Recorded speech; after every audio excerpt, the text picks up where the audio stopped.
High, আমি সায়নী আর আমার ছোট্ট একটি ভিডিওতে আপনাদের অনেক অনেক স্বাগত। তো আজকে হচ্ছে মকর সংক্রান্তি। তো সবাইকে জানাই মকর সংক্রান্তির অনেক অনেক শুভেচ্ছা ও ভালোবাসা।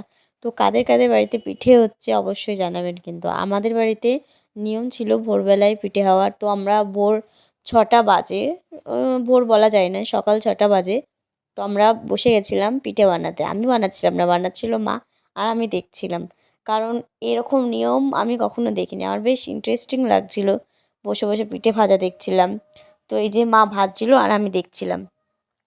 কাদের কাদের বাড়িতে এই সকালবেলায় পিঠে ভাজতে হয় জানাবেন কিন্তু। আমাদের তো নিয়ম রয়েছে সকালে পিঠে ভাজা, তো সেটাই দেখছিলাম। তো এই যে পিঠে ভাজা হচ্ছে একটা একটা করে,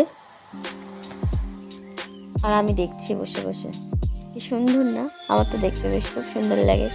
বেশ একটা ইন্টারেস্টিং ব্যাপার আছে এটার মধ্যে। তো ভিডিওটি কেমন লাগলো অবশ্যই জানাবেন। ভালো লাগলে like, comment, share and subscribe করবেন।